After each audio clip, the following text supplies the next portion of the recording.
আমিও দোয়া করি তোমরাও সবাই ভালো থাকবে, সুস্থ থাকবে, জীবনে অনেক বড় হও।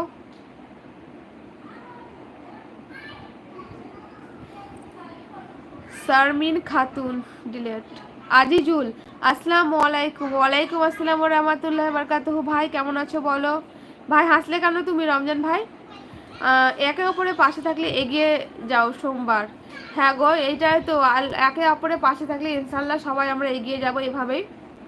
মুস্তফা শেখ, বাড়ির সবাই ভালো আছে, আপনার বাড়ির সবাই ভালো আছে? হ্যাঁ আলহামদুলিল্লাহ, আমার বাড়ির সবাই ভালো আছে। রশিদ রেহান, ওকে আপু ভালো থাকবেন, আসসালামু আলাইকুম। হ্যাঁ ভাই, ওয়ালাইকুম আসসালাম রহমতুল্লাহ বরকাতুহু। খুদা হাফেজ, ভালো থাকবেন, সুস্থ থাকবেন। আবার ইনশাল্লাহ কালকে কথা হবে। ভালো লাগলে লাইভে চলে আসবেন আর চ্যানেলটা সাবস্ক্রাইব করে দিবেন। আর একটা কথা বলবো, সবাই প্লিজ ওপরে ডট ডট আছে ওখানে টাচ করে একটা করে লাইক করে দিন। শারমিন খাতুন, ওই আপু এইসব মুসলিমদের করতে নেই আপু। আমি কিছু করিনি বুনু, আমি যতটা পেরেছি পর্দার মধ্যে এসে দেখো, আমি একটাও কারোর সঙ্গে নোংরা কথা বলি না, নোংরা ভিডিও নেই। তোমরা আমার চ্যানেলটা গিয়ে দেখে আসলেই বুঝতে পারবে। আমি জানি এর থেকেও বেশি পর্দা করা আমাদের উচিত, তবে চেষ্টা করব আগামী দিনে আরো বেশি পর্দার মধ্যে থাকতে পারি। তো যতটুকু পারছি চেষ্টা করছি দেখো। মামুন স্ট্যাটাস, আমার পরামর্শ হচ্ছে আপনি কাজ করে যান, কিন্তু কারো প্রশংসা প্রত্যাশা করার দরকার নেই। আপনার কাজ যখন সত্যিই ভালো হবে, তখন দেখবেন প্রশংসা করার মানুষের অভাব হবে না। একদম মামুন স্ট্যাটাস, আপনার কথাটা খুব ভালো লাগলো পড়ে, আমার লেখাটা খুব ভালো লাগলো। অনেক ধন্যবাদ আপনাকে। আসসালামু আলাইকুম মামুন স্ট্যাটাস, কোথা থেকে দেখছেন আর কেমন আছেন? আজিজুল, আপনার বাড়ি কোথায় বোন? দাদা আমার বাড়ি হচ্ছে ইন্ডিয়াতে, ওয়েস্ট বেঙ্গলে, বীরভূম জেলায়।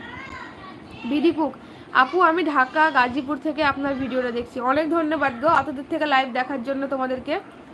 ছোট বাবুটা বলছিল না বাংলাদেশ তো আসবে কিনা আমাদের এখানে, তাই বলছে, তাই শুনে হাসি পেয়েছি। ও আচ্ছা আচ্ছা, তার জন্য। মোস্তফা শেখ, ভালো থাকেন, খুদা হাফেজ। খুদা হাফেজ। মানে আমি চুয়াডাঙ্গা জেলার জীবননগর থেকে বলছি। আচ্ছা, অনেক দূর থেকে আমার লাইভে আসার জন্য আর এত সুন্দর একটা কমেন্ট করার জন্য মামুন স্ট্যাটাস, আপনাকে অনেক ধন্যবাদ। অনেক ধন্যবাদ আপনাকে।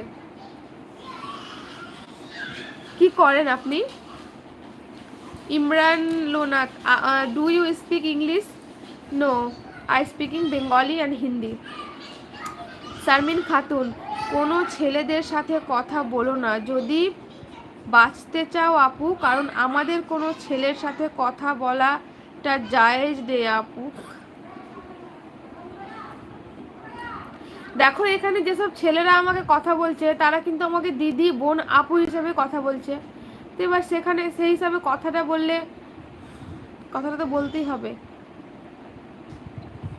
মামুন স্ট্যাটাস, না না ঠিক আছে, আপনি নিজে কিছু করেন, এটা ছোট বড় কি সেটা দেখে লাভ নেই। আপনি নিজে কিছু করছেন, নিজের পরিশ্রম আপনি কিছু করছেন, এটাই সব থেকে বড়।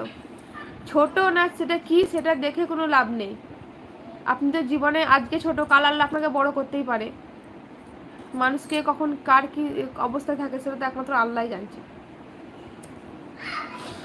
হ্যাঁ শারমিন, আমি তোমার কথা বুঝতে পারছি শারমিন, আমি যথেষ্ট চেষ্টা করব তোমার কথা ই করা। ফানি ফরেস্ট, ঠিক কথা বলেছে। আপু কয়টা বাজে লাইভ করে থাকেন? আমি লাইভ করি দুপুরে একবার 3:30-র পর, যদি 3:30 থেকে 4টের মধ্যে করতে পারি তাহলে ভালো, না হলে একদম আসরের আজান হয় তারপরে একদম 4:30-র দিকে নামাজ টামাজের পর, আর রাত্রে 9:30-র পর। এসকে খান, তুমি কি সুন্দর? না না, সুন্দর বলবেন না কেউ, দেখুন আমি একটা সাধারণ মানুষ, কেউ সুন্দর বলে প্রশংসা করবেন না। হ্যাঁ আপনি আমাকে বলতে পারেন আমি মানুষটা ভালো লাগলো, আপনার সাথে কথা বলে ভালো লাগলো, এরকম বলবেন। সারাফাত মণ্ডল, মামুন, আপনার লাইফে অনেকক্ষণ দেখার পরে আমি কমেন্ট করেছি, আপনার লাইফে কেউ খারাপ কথাবার্তা বলে না। আমি তো এখানে কোনো খারাপ লাইভ করছি না দেখুন, তাই আমি চাই, আমি আশা করব যে আমাকেও যেন কোনো খারাপ কথা কেউ না বলে। আর যখনই কেউ খারাপ বলে, কমেন্ট করে, মানে নোংরা কমেন্ট করে, তখন প্রচণ্ড মন খারাপ হয়ে যায় আর মনে হয় ভেতর থেকে যেন ভেঙে পড়ি। তাও তবুও নিজেকে শক্ত করে আবার করি যে যে বলছে তার শাস্তি আল্লাহ তাকে ঠিকই দিবে, কিন্তু বলে তখন এক এক সময় মন খুবই খারাপ হয়ে যায়। সবাই তো আপনাদের মতো না বলুন, কিছু কিছু মানুষ আছে যারা খুব বাজে কমেন্ট করে, এক এক সময় করেও না। রাফাসাত ইসলাম, কি অবস্থা আপু? এই তো আল্লাহর রহমতে যেমন রেখেছে সেরকমই অবস্থা। এসকে খান, ঠিক আজ